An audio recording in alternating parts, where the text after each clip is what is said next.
ಅವುಗಳಿಗೆ ಬೇರೆ ತತ್ವಗಳ ಅಂಶಗಳಿಂದ ಉಪಚಯವನ್ನು ಮಾಡುವುದು, ಸ್ಥೌಲ್ಯವನ್ನು ತಂದುಕೊಡುವುದು, ಅವುಗಳೆಲ್ಲ ಸ್ಥೂಲವಾಗಿ ಉಬ್ಬಿ ಬೆಳೆದು ಜಗತ್ತಿನ ಬ್ರಹ್ಮಾಂಡದ ಸೃಷ್ಟಿಗೆ ಕಾರಣವಾಗ್ತದೆ. ಅಷ್ಟು ಅದ್ಭುತವಾದ ಭಗವಂತನ ನಿಯತಿ.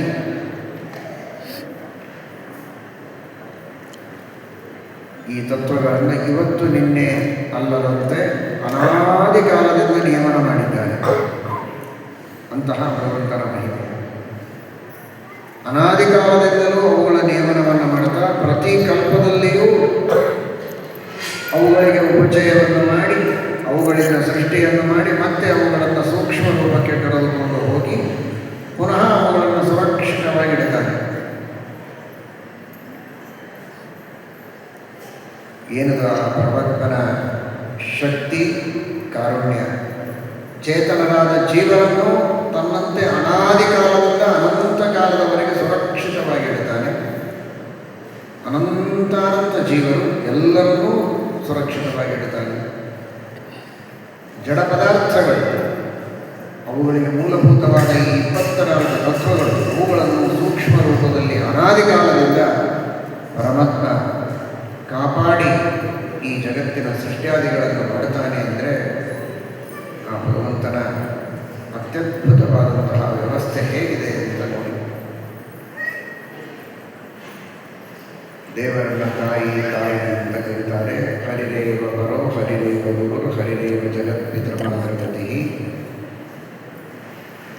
ತಾಯಿ ಮಗುವಿಗೆ ಜನ್ಮ ಕೊಡುವುದು ಒಳ್ಳೆಯ ಕೆಲಸ ಅಲ್ಲ. ತಾಯಿ ಮನೆಯನ್ನು ನೋಡಿಕೊಳ್ತಾಳೆ.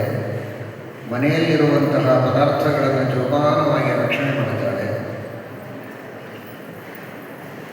ಗಂಡ ತಂದದ್ದನ್ನು ಅವತ್ತೇ ಮುಗಿಸದಂತೆ ನಾಳೆ ನಾಡದ್ದು ಇಡೀ ವರ್ಷಕ್ಕಾಗುವ ಹಾಗೆ ಎಲ್ಲ ಧಾನ್ಯ ದವಸಗಳನ್ನು ಚೆನ್ನಾಗಿ ವ್ಯವಸ್ಥಿತವಾಗಿ ಕಾಯ್ದುಕೊಂಡು ಅವುಗಳನ್ನು ಎಷ್ಟು ಬೇಕೋ ಅಷ್ಟು ಉಪಯೋಗಿಸ್ತಾಳೆ.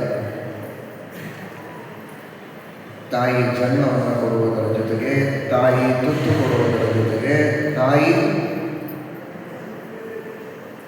ಇಡೀ ವರ್ಷಕ್ಕೆ ಬೇಕಾಗುವ ಧಾನ್ಯ ದವಸಗಳನ್ನು ಸುರಕ್ಷಿತವಾಗಿಟ್ಟು ತನ್ನ ಮಕ್ಕಳನ್ನು ಚೆನ್ನಾಗಿ ಕಾಪಾಡುವ ಕಾರ್ಯಗಳನ್ನು ಮಾಡ್ತಾಳಲ್ಲ. ಹಾಗೆ ದೇವರು ತಾಯಿ ಅಂದರೆ ಬರೀ ಹುಟ್ಟು ಕೊಟ್ಟ ತಾಯಿ ಅಲ್ಲ.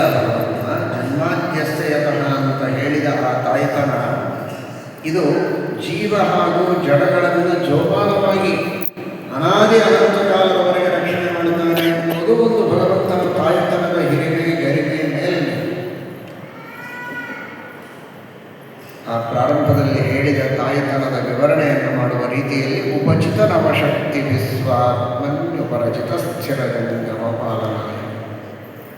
ಆದರೆ ಅಲ್ಲಿ ಗಂಡ ತಂದದ್ದನ್ನು ಹೆಂಡತಿ ರಕ್ಷಣೆ ಮಾಡುತ್ತಾಳೆ. ಗಂಡನಿಲ್ಲದ ಹೆಂಗಸಿ ಕಣ್ಣಿಕೆ. ಇಲ್ಲಿ ಗಂಡ ಇಲ್ಲ, ತಾನೇ ಗಂಡ, ತಾನೇ ಹೆಂಡತಿ. ಗಂಡನಿಲ್ಲದ ನಿತ್ಯ ಸುಮಂಗಲಿಯಾದ ಹೆಂಡತಿ. ಇದಂತಹ ಅದ್ಭುತ. ಗಂಡನಿಲ್ಲದ ಹೆಂಗಸು ಅಂದರೆ ವಿಧವೆ ಅಂತ ಅರ್ಥ ಅಲ್ಲ, ಕುಮಾರಿ ಅಂತೂ ಅಲ್ಲ.